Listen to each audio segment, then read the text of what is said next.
जय हिंद, वंदे मातरम। दोस्तों, स्वागत करता हूं आप सभी का आपके अपने परिवार दीक्षित एजुकेशन अड्डा पर। दोस्तों, एक बार फिर हाजिर हो चुका हूं लेकर आप सभी के लिए एकदम लल्लन टॉप क्लास है। अगर आपका भविष्य में कोई सा भी एग्जाम है और आपके एग्जाम में साइंस आने वाली है तो आज की क्लास आपके लिए मोस्ट इंपॉर्टेंट क्लास साबित होगी। 10th क्लास की एनसीईआरटी पर आधारित ऐसे सवाल लेकर आया हूं जो परीक्षा में बार बार पूछे जाते हैं। टॉप 50 आज मैं ऐसे सवाल बताऊंगा जो आपकी परीक्षा में 100% आपसे पूछे जाएंगे। आइए शुरू करते हैं आज की क्लास। देखते हैं अपने सारे प्रश्न। सारे सवालों को आप अपनी कॉपी के अंदर वन लाइनर नोट्स के रूप में नोट करके रखें। दोस्तों, हमारा पहला प्रश्न कहता है कि निम्नलिखित में से सोडियम कार्बोनेट का सूत्र कौन सा है। हर बार एसएससी की परीक्षा में पूछा गया प्रश्न। Na2CO3 10H2O NaHCO3 H2SO4 की CaOCl2 क्या होगा आपका सही आंसर, जल्दी से बताएं। निम्नलिखित में से सोडियम कार्बोनेट, इसका मतलब होता है धावन सोडा। दोस्तों, आपका ऑप्शन नंबर 1 बिल्कुल ठीक जवाब होगा। धावन सोडा का रासायनिक सूत्र क्या है? Na2CO3 10H2O, यानी कि दोस्तों सोडियम कार्बोनेट। अब दोस्तों बात करते हैं खाने का सोडा। कौन सा दोस्तों? खाने का सोडा। खाने का सोडा, इसका दोस्तों रासायनिक सूत्र कौन सा होता है? तो आपको याद रखना है NaHCO3। दोस्तों, इसको और क्या कहते हैं? Sodium bicarbonate. बहुत थोड़ा सा अंतर है, क्या कहते हैं? Sodium bicarbonate. दोस्तों, सोडियम कार्बोनेट तो दोस्तों हो जाएगा आपका धावन सोडा। कौन सा दोस्तों? धावन सोडा। लेकिन अगर आपसे कह दिया है सोडियम बाइकार्बोनेट तो आपका जवाब क्या हो जाएगा? खाने का सोडा, आपका NaHCO3। बात करते हैं H2SO4। ये दोस्तों किसका होता है? तो आपको पता होगा सल्फ्यूरिक एसिड। सल्फ्यूरिक एसिड आपको याद होगा। दोस्तों, अम्ल वर्षा में कौन कौन से अम्ल दोस्तों उत्तरदायी होते हैं? Sulphuric acid. और दूसरा अम्ल दोस्तों कौन सा होता है? उसका जवाब आपको कमेंट कर कर बता देना है। CaOCl2 ये किसका होता है? Bleaching powder. कई बार परीक्षा में हूबहू प्रश्न पूछा गया है। ब्लीचिंग पाउडर, ये दोस्तों किसका रासायनिक सूत्र है? CaOCl2। उम्मीद करता हूं आपने सारे रासायनिक सूत्र याद कर लिए होंगे। आइए बात करते हैं अपने अगले प्रश्न की ओर। दोस्तों, हमारा अगला सवाल कहता है कि जीवों का 5 जगत वर्गीकरण किसने दिया? मोस्ट इंपॉर्टेंट सवाल है। A.G. टेंसले के द्वारा दिया गया, अर्नेस्ट हैगल के द्वारा दिया गया, रॉबर्ट व्हिटेकर के द्वारा दिया गया कि कैरोलस लिनियस के द्वारा दिया गया? क्या होगा आपका सही जवाब, जल्दी से बताएं। दोस्तों, जीवों का 5 जगत का वर्गीकरण ये किसके द्वारा प्रस्तुत किया गया? तो आपको याद करके रखना है रॉबर्ट व्हिटेकर। आपका ऑप्शन नंबर C बिल्कुल ठीक जवाब होगा। इसको आप नोट करके रखें। आइए दोस्तों ऑप्शंस को लेकर बातें करते हैं। A.G. टेंसले, इन्होंने क्या दिया? इकोसिस्टम। क्या दिया है? Eco system. इकोसिस्टम दोस्तों शब्द किसके द्वारा दिया गया? A.G. टेंसले। अब बात करते हैं अर्नेस्ट हैकल। मोस्ट इंपॉर्टेंट सवाल, इकोलॉजी। इकोलॉजी ये शब्द किसने दिया? ये शब्द दिया है अर्नेस्ट हैकल के द्वारा दिया गया है। कैरोलस लिनियस, दोस्तों आपको याद होगा द्विनाम पद्धति। द्विनाम पद्धति, इसके जन्मदाता दोस्तों कौन है? Carolus Linnaeus. इसको भी आपको याद कर लेना है। उम्मीद करता हूं आपने नोट कर लिया होगा। आइए बात करते हैं अपने अगले प्रश्न की ओर। हमारा अगला सवाल पूछा गया कि परिपथ में विद्युत धारा की उपस्थिति का पता लगाने वाला यंत्र कौन सा है। यह सवाल बहुत महत्वपूर्ण सवाल है और बहुत कंफ्यूज करता है बच्चों को। गैल्वेनोमीटर है, अमीटर है, डॉप्सन है कि हर्ट्ज है? इसका आंसर बच्चे दोस्तों अमीटर लगा देते हैं और उनका आंसर गलत हो जाता है। आपको याद रखना है विद्युत परिपथ में विद्युत धारा की उपस्थिति का पता लगाने के लिए किस यंत्र का प्रयोग करते हैं? तो आपको याद रखना है गैल्वेनोमीटर। आपका ऑप्शन नंबर A बिल्कुल ठीक जवाब होगा। लेकिन अगर आपसे प्रश्न पूछा जाए विद्युत धारा का मात्रक क्या होता है तो आपका जवाब होगा अमीटर। ये दोस्तों किसका मात्रक है? विद्युत धारा, इसका मात्रक क्या है? अमीटर। इसको भी आपको ध्यान में रखना है, बहुत महत्वपूर्ण सवाल है। दोस्तों, डॉप्सन आपको याद होगा, ओजोन परत की सांद्रता मापी जाती किससे? डॉप्सन से। अब कमेंट कर बताएं ओजोन परत संरक्षण दिवस कब सेलिब्रेट करते हैं? इसका जवाब आपको कमेंट कर बता देना है। बात करते हैं हर्ट्ज। हर्ट्ज किसका मात्रक है? आवृत्ति का। किसका मात्रक है? आवृत्ति का। इसको भी आपको नोट कर लेना है। आइए बात करते हैं अपने अगले प्रश्न की ओर। दोस्तों, हमारा अगला सवाल कहता है कि सोलर पैनल में प्रयुक्त प्लेट किसका प्रयोग होता है, यानी कि सोलर पैनल में जो प्लेट पाई जाती है उसमें किसका प्रयोग करते हैं, चांदी का, तांबे का, जस्ते का, ग्रेफाइट का। मोस्ट इंपॉर्टेंट सवाल, कई बार परीक्षाओं में रिपीटेड सवाल है, आपको याद रखना है। सोलर पैनल में किसका उपयोग करते हैं, चांदी की प्लेट का। आपका ऑप्शन नंबर ए बिल्कुल सही जवाब होगा, इसको आप ध्यान में रखें। दोस्तों यहाँ पर देख के रखा हुआ है ग्रेफाइट है, आपको याद होगा ग्रेफाइट किसका क्रिस्टलीय अपरूप है, कार्बन। हीरा और ग्रेफाइट ये किसके क्रिस्टलीय अपरूप है, कार्बन के क्रिस्टलीय अपरूप है, इसको भी आपको ध्यान में रखना है। अभी आगे हम चर्चा करने वाले हैं इस सवाल को लेकर। आइए बात करते हैं अपने अगले प्रश्न की ओर। दोस्तों हमारा अगला प्रश्न कहता है कि किस माध्यम में प्रकाश की चाल सर्वाधिक होती है। यह एक ऐसा सवाल है जो अधिकतर परीक्षाओं में हूबहू पूछा जाता है और इसकी वैल्यू कई बार आपकी परीक्षा में उसकी वैल्यू भी पूछी जाती है। हम आपको दोनों बताने वाला हैं। जल्दी से दोस्तों वीडियो को लाइक कर दें, चैनल पर नए आए हो तो चैनल को सब्सक्राइब करके बेल वाला आइकन ध्यान से दबा लें ताकि आने वाली सारी वीडियोस के अपडेट आप तक आसानी से पहुंचते रहें। हमारा प्रश्न कहता है कि किस माध्यम में प्रकाश की चाल सर्वाधिक होती है, तो आपको ध्यान में रखना है ये निर्वात में। आपको ऑप्शन नंबर बी बिल्कुल ठीक जवाब होगा, इसको आप ध्यान में रखें। और दोस्तों निर्वात में प्रकाश की चाल होती कितनी है, तो आपको याद रखना है 3 × 10⁸ मीटर प्रति सेकंड। ये दोस्तों इकाई आपको याद रखनी है। यहाँ पर आपको सेंटीमीटर प्रति सेकंड दे देगा या दोस्तों और कुछ दे देगा, लेकिन आपको कंफ्यूज नहीं होना है। 3 × 10⁸ मीटर प्रति सेकंड ये दोस्तों प्रकाश की चाल है निर्वात में। अब दोस्तों यहाँ ऑप्शन में दे के रखा हुआ है ठोस। आपको मैंने बताया था ध्वनि। अगर आपसे कहा जाए ध्वनि की चाल सर्वाधिक किस माध्यम में होती है, ठोस के अंदर होती है। और सबसे कम दोस्तों कहाँ पर होगी, द्रव में। कहाँ पर दोस्तों सबसे कम, द्रव में सबसे कम होगी किसकी, ध्वनि की चाल। इसको भी आपको ध्यान में रखना है। आइए बात करते हैं अपने अगले प्रश्न की ओर। दोस्तों यहाँ पर एक सवाल आपको और नोट करना है। अगर आपसे कहा जाए इलेक्ट्रॉन पर दोस्तों जो चार्ज पाया जाता है उसकी वैल्यू कितनी होती है, कई बार परीक्षा में पूछा गया सवाल, इसको आप नोट कर लें। -1.6 × 10⁻⁻19 कूलाम। ये दोस्तों इलेक्ट्रॉन पर जो चार्ज पाया जाता है उसकी वैल्यू होती है, इसको भी आपको ध्यान में रखना है। आइए बात करते हैं अपने अगले प्रश्न की ओर। दोस्तों हमारा अगला सवाल कहता है कि लैंगर-हैंस की द्वीपिकाएं कहाँ पाई जाती हैं, आमाशय ग्रंथि में, आग्नेयाशय ग्रंथि में, पित्ताशय में कि अमीनो अम्ल में। क्या होगा आपका सही जवाब, जल्दी से बताएं। लैंगर-हैंस इसकी द्वीपिकाएं कहाँ पाई जाती हैं, तो आपको ध्यान में रखना है ये दोस्तों आग्नेयाशय ग्रंथि में पाई जाती हैं। आपको ऑप्शन नंबर बी बिल्कुल सही जवाब होगा, इसको आप ध्यान में रखें। दोस्तों आपको याद होगा आग्नेयाशय ग्रंथि की बीटा कोशिका में, कहाँ पर, बीटा सेल में दोस्तों क्या पाया जाता है, इंसुलिन पाया जाता है। इंसुलिन हार्मोन दोस्तों कहाँ पाया जाता है, अग्नाशय ग्रंथि की बीटा कोशिका में इंसुलिन हार्मोन पाया जाता है। इसको भी आपको ध्यान में रखना है, परीक्षा में पूछा गया प्रश्न है। बात करते हैं दोस्तों आमाशय ग्रंथि, इसमें क्या पाया जाता है, तो आपको याद रखना है HCl हाइड्रोक्लोरिक अम्ल। ये दोस्तों कहाँ पर पाया जाता है, आमाशय ग्रंथि में पाया जाता है, इसको भी आपको ध्यान में रखना है। अब दोस्तों यहाँ पर अमीनो अम्ल ऑप्शन में देकर रखा हुआ है, तो आपको बता दूं अमीनो अम्ल किसका बहुलक होता है, प्रोटीन का। किसका बहुलक है, अमीनो अम्ल प्रोटीन का बहुलक है, इसको भी आपको ध्यान में रखना है। आइए दोस्तों बात करते हैं अपने अगले प्रश्न की ओर। हमारा अगला प्रश्न कहता है कि निम्नलिखित में से समस्थानिक का गुण कौन सा है। दोस्तों आपने सुने होंगे समस्थानिक, समभारिक और समन्यूट्रॉनिक।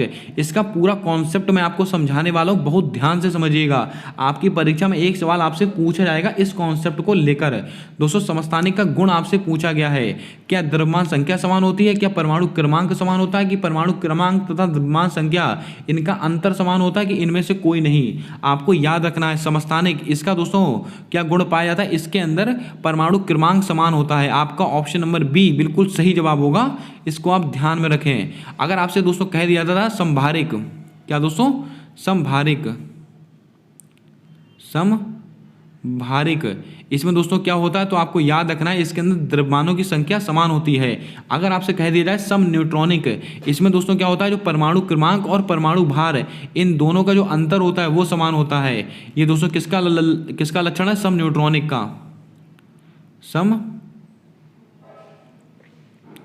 न्यूट्रॉनिक इसका दोस्तों लक्षण क्या है, इसमें परमाणु क्रमांक और परमाणु भार इन दोनों का अंतर समान होता है। अब दोस्तों आपको उदाहरण देके मैं समझाता हूं। जैसे कि अगर आपसे दोस्तों कह दिया जाए, मैं कुछ तत्व लिखता हूं, जैसे कि 11Na यानी कि सोडियम, और दोस्तों इसका परमाणु भार कितना है 23, और दोस्तों 12 mg यानी कि मैग्नीशियम, इसका परमाणु भार कितना है 24 है। ये दोस्तों दो तत्व आपके सामने लिखे हुए हैं। अब इनमें से दोस्तों परमाणु क्रमांक कौन सा है, तो आपको ध्यान में रखना है जो नीचे होता है ये 11 है, जो दोस्तों नीचे होता है वो होता है परमाणु क्रमांक।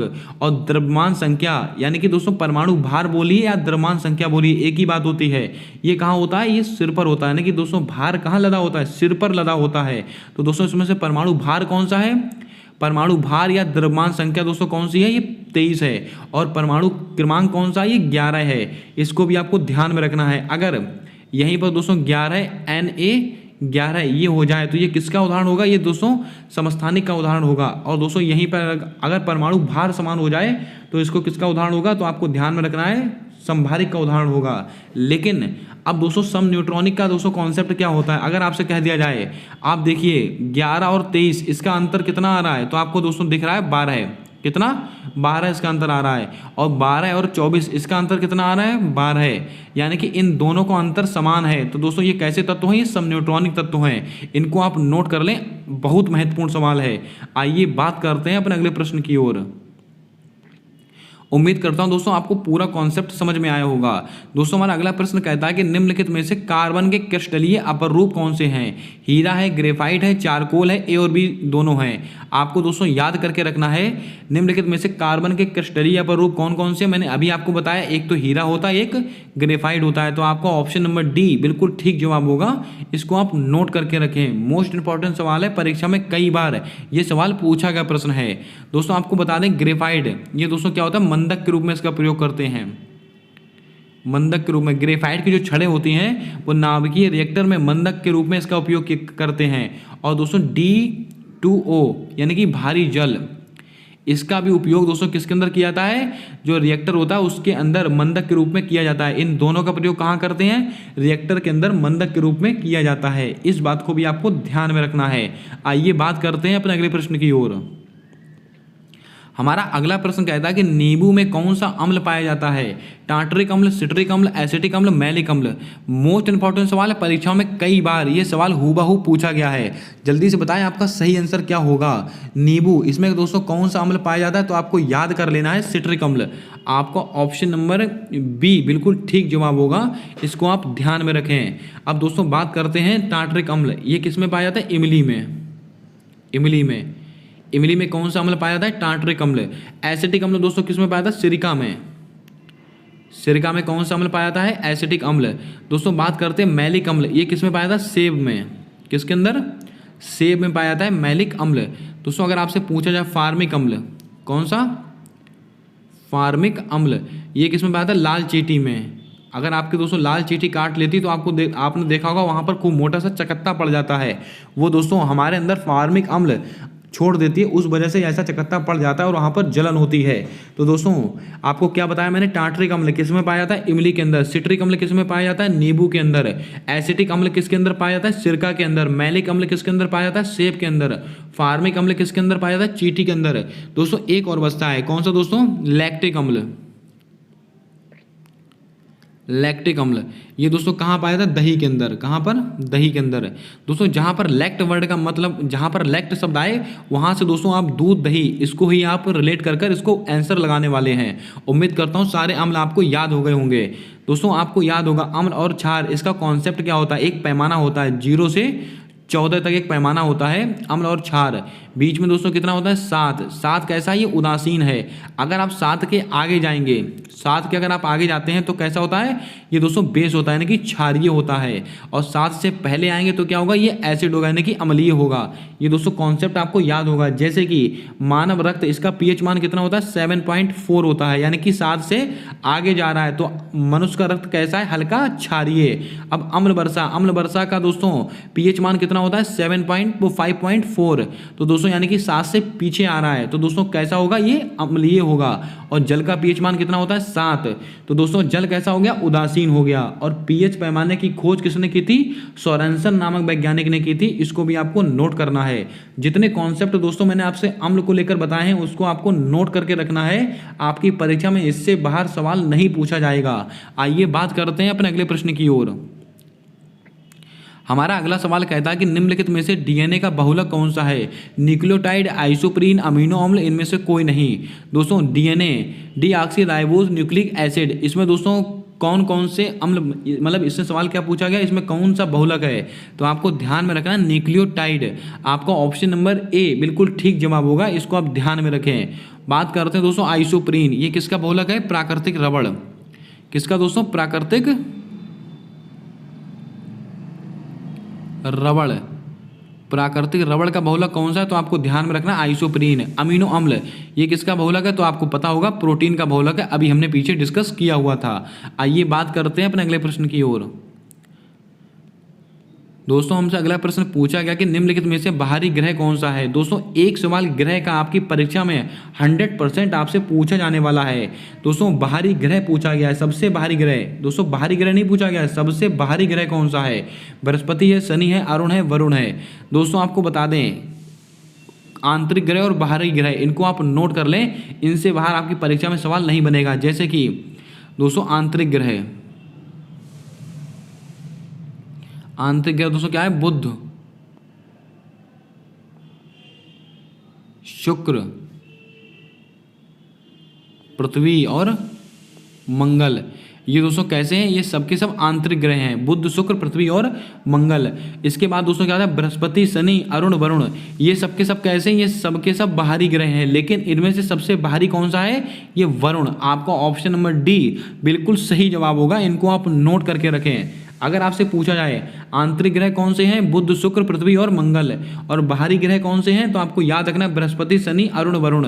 दोस्तों ये क्रम में लगे हुए हैं, मैं आपको बता रहा हूं, जैसे कि बुध, शुक्र, पृथ्वी, मंगल, बृहस्पति, शनि, अरुण और वरुण, ये दोस्तों 8 ग्रह हैं। इसी क्रम में आपको याद रखने हैं। आपसे कई बार सूर्य से इनका क्रम पूछा जाता है, आपसे पूछा जाता है कि सूर्य से 5वां ग्रह कौन सा है? तो दोस्तों आपको तुरंत जवाब दे देना है बृहस्पति। इसको आप ध्यान में रखें, ऐसे सवाल भी आपकी परीक्षा में पूछे जाते हैं। अब दोस्तों कुछ महत्वपूर्ण सवाल मैं आपको यहाँ से और बताता हूँ, जैसे कि सबसे ज़्यादा उपग्रह किस दोस्तों ग्रह के हैं? बृहस्पति के हैं। इसको आप नोट कर लेना, बहुत ही महत्वपूर्ण सवाल है। अब बात करते हैं दोस्तों एस्ट्रॉइड बेल्ट। दोस्तों यानी कि एस्ट्रॉइड बेल्ट किसके बीच में पाई जाती है? यानी कि क्षुद्र बेल्ट, ये किसके बीच में पाई जाती है? बृहस्पति और मंगल के बीच में। किसके? बृहस्पति और मंगल के बीच में पाई जाती है। इसको भी आपको ध्यान में रखना है, कई बार प्रश्न पूछा गया है। उम्मीद करता हूं आपको समझ में आ गया होगा। आइए बात करते हैं अपने अगले प्रश्न की ओर। हमारा अगला प्रश्न कहता है कि विटामिन डी का रासायनिक नाम क्या है? दोस्तों विटामिन और उनसे संबंधित उनके रासायनिक नाम आपकी परीक्षा का फेवरेट टॉपिक है, इसको आप ध्यान में रखें। Retinol, tocopherol, calciferol, cyanocobalamin. दोस्तों सारे विटामिन के नाम मैं आपको यहाँ पर नोट कराने वाला हूँ, इनको आप नोट कर लेना। विटामिन डी, इसका रासायनिक नाम क्या है? कैल्सीफेरॉल। आपका ऑप्शन नंबर डी, सॉरी दोस्तों आपका ऑप्शन नंबर सी बिल्कुल ठीक जवाब होगा। बात करते हैं रेटिनॉल, ये दोस्तों किसका है? Vitamin A. विटामिन ए का रासायनिक नाम क्या है? रेटिनॉल। विटामिन दोस्तों टोकोफेरॉल, ये विटामिन ई। विटामिन ई का रासायनिक नाम क्या है? टोकोफेरॉल। साइनोकोबुलिन, ये दोस्तों किसका है? विटामिन B12 है।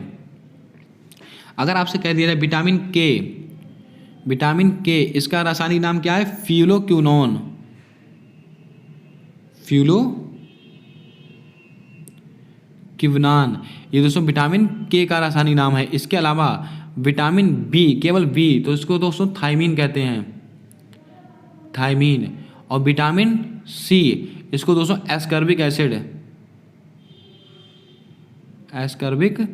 एसिड कहते हैं। इसको भी आपको ध्यान में रखना है।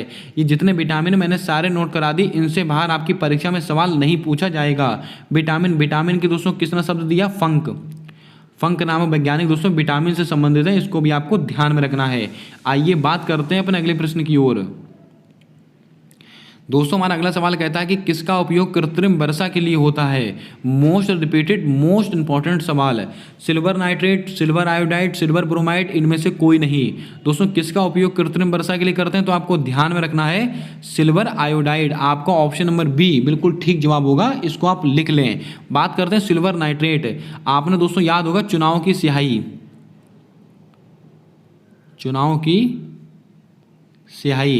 दोस्तों आप बोर्ड डालने जाते होंगे तो आपकी दोस्तों उंगली पर वो ब्लू कलर की दोस्तों जो स्याही लगाई जाती है वो दोस्तों किसकी बनी होती है? सिल्वर नाइट्रेट की बनी होती है। वो सिल्वर नाइट्रेट ही होता है, इसलिए दोस्तों वो जल्दी छूटती नहीं है। आपको दोस्तों याद रखना है, चुनाव की स्याही में किसका उपयोग करते हैं? Silver nitrate, silver bromide. दोस्तों आप फोटोकॉपी दोस्तों आप जाते हैं तो फोटोकॉपी में जिसका उपयोग किया जाता है, आपने देखा होगा दोस्तों, जो प्रिंटिंग मशीन होती है उसके अंदर एक छड़ डाली जाती है और दोस्तों उसके अंदर कालिक लगी होती है, वो किसकी बनी होती है? सिल्वर ब्रोमाइड की। दोस्तों इसको आपको ध्यान में रखना है, ये फोटोकॉपी से संबंधित है। ये 3 सवाल हैं, तीनों सवाल कई बार परीक्षाओं में तरह तरह से पूछे जाते हैं। आइए बात करते हैं अपने अगले सवाल की ओर।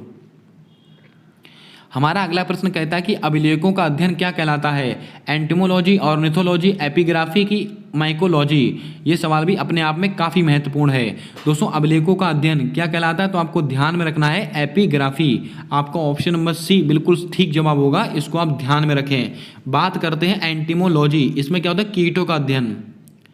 जो कीट पतंगे होते हैं इनका अध्ययन किसके अंदर होता है? एंटिमोलॉजी के अंतर्गत आता है। दोस्तों आप इसको बोलिए एंट माने क्या होता है? चींटी। चींटी क्या है? एक कीड़ा है, तो इसको आप ऐसे याद कर सकते हैं।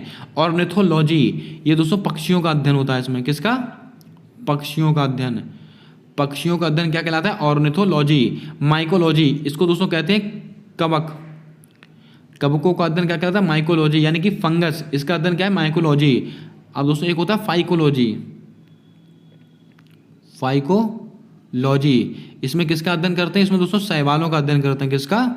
शैवालों का अध्ययन किया जाता है, इसको भी आपको ध्यान में रखना है।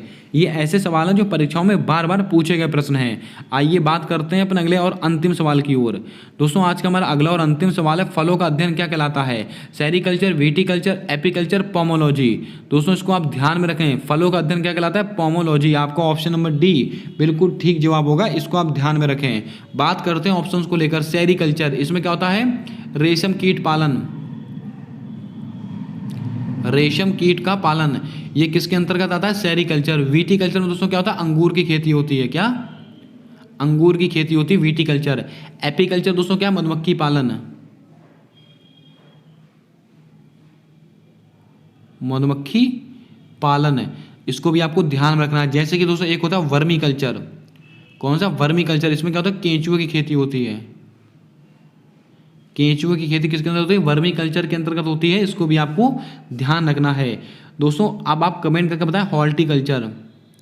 हॉर्टिकल्चर, इसका दोस्तों उपयोग कहाँ पर किया जाता है, यानी कि किसके अध्ययन में किया जाता है? इसका जवाब आपको कमेंट कर कर बता देना है। दोस्तों ये थे आज के कुछ महत्वपूर्ण सवाल। मैंने 15 सवाल लिए, लेकिन उन 15 सवालों से मैंने आपको कम से कम 50 से 60 क्वेश्चन बताए होंगे जो आपकी परीक्षा में बार बार रिपीटेड सवाल हैं।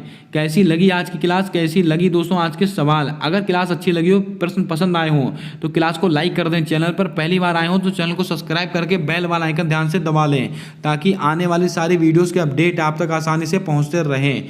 मिलते हैं आने वाली अगली वीडियो में एक नए टॉपिक के साथ। तब तक के लिए जय हिंद, जय भारत दोस्तों।